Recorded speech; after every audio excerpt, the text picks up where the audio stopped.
Today we're going to be taking this Salsa Journeyman Apex for a test ride. My friend who lives on the road full-time with his family found this bike used here in Utah and wanted me to pick it up for him, and he was nice enough to say I could take it for a ride or two until he gets here to pick it up. Besides the saddle, this bike is completely stock. It's the 650B model, so it has some 27.5 by 2.1 inch tires on it. It also has the Apex drivetrain, and it's a 1x. I've been pretty tempted to buy one of these bikes for a while, but every time I've had a chance to ride one, it was just around a parking lot, and I didn't really get a great feel for it. So I'm pretty excited to jump on this bike and see what it rides like. I'm actually pretty impressed with how these tires feel on pavement. They're not too sluggish. It's probably that consistent center knob that helps quite a bit. The first thing that jumps out to me about this bike though is how relaxed it is. It's not quite as relaxed as a mountain bike. You know, by relaxed I mean sitting upright more and more comfortable or natural position rather than a racy bike, which would be you're bent over quite a bit, stretched out a little bit more. This is just super comfortable. It just feels good. I've never ridden with SRAM road shifters. I actually like it. I keep trying to push the full brake lever like on a Shimano setup, but these SRAM ones are, you just push it in a little farther and it will shift the other way. This is a 57 centimeter frame. I think on the sizing chart it says 5'11" to 6'2" or 6'3". I'm just under 5'11", but I've got pretty long arms. My torso's fairly average, so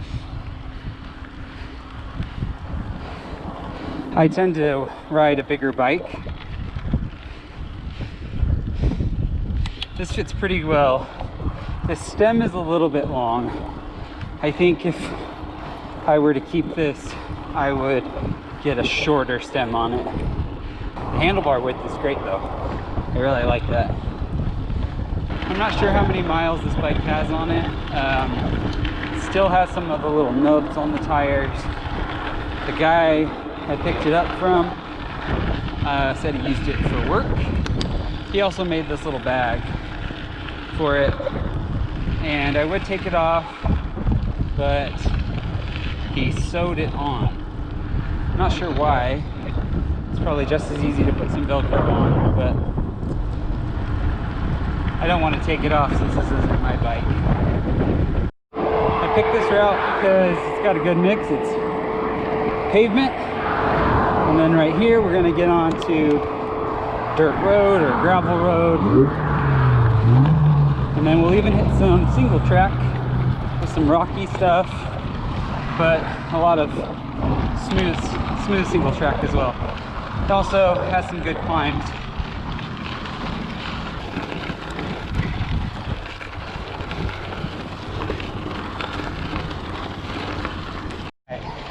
Here's the last section of the climb. Been pretty impressed so far. I was worried about the gear range with this being a 1x. The lowest gear combo you have is a 40-42, which, I mean, for something with drop bars, that's great. But I don't know, I think I would maybe prefer the 2x. I believe the Sora is spec'd with a 46-30 chain ring. I think the rear cassette is a 9-speed, I think it's a 11 to 36 or 34. But honestly, that wasn't bad. Especially for me, who's not in great shape.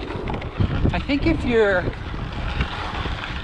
choosing between the 700C and the 650B, it's gonna kind of come down to what you ride the most. I mean, I know it has clearance for basically a 2-inch mountain bike tire, and this is only a 29er tire. This is only, you know, a 1/10 of an inch wider in the 650B.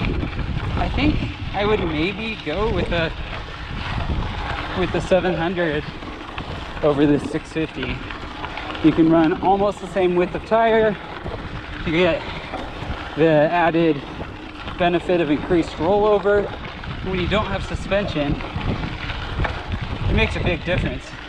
It kind of takes out a lot of those bumps.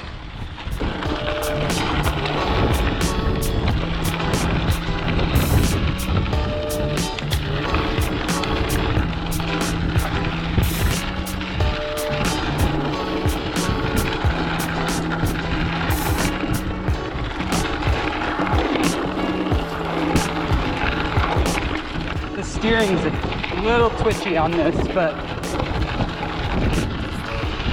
the bike is still pretty stable. It's kind of just a steering issue. I've ridden a few other gravel bikes on this same area. I had a Matoba cane for a little while. What else? A Specialized Diverge. An older Trek cyclocross bike. And this is definitely the most stable feeling out of all of those. I've never loved riding in the drops, so I don't know. It's interesting. I'm so torn on if I want a drop bar bike or not.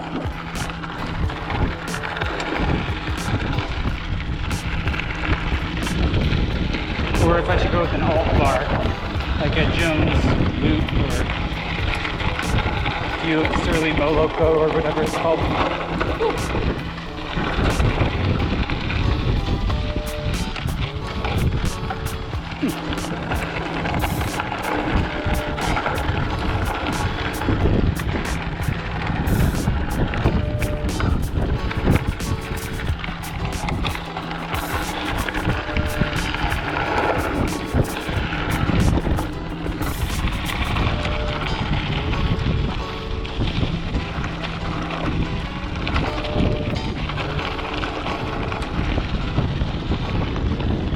I'm actually impressed with how well these brakes are working.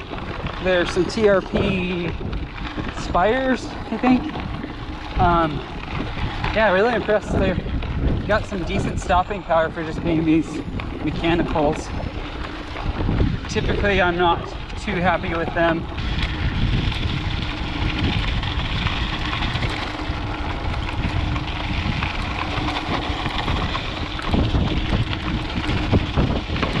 Yeah, it's very confident descending on this. A little bumpy, but great. That was great. So I'm not in the market for another bike right now. I've got my Salsa Spearfish, that Surly ice cream truck that right now is set up as a single speed 29 plus, and then my framed Wolfjack Carbon, which is a hardtail right now, and has some 27.5 fat tires, but I can swap those between the ice cream trucks. But anyway, if I were in the market, and given how much I love versatility, this is probably what I'd buy. This is the top of the line model, the Apex, and it's $1,500. There are some compromises, some things you might not like. It is quick release front and rear, so if you care about that, it might be a no-go. But I don't think that really matters for most riders. Wheels are a little heavy, but these are actually set up tubeless, and they're doing great. Drivetrain is solid, frame is solid, got mounts for everything you could possibly want on the fork, on the top tube. Overall, I'm impressed. It's a great deal for what it is. Thanks for watching the video. If you liked it, be sure to subscribe, go check out my other videos, and go check me out on Instagram at Ride Year Round, where I post content almost daily. See you next time.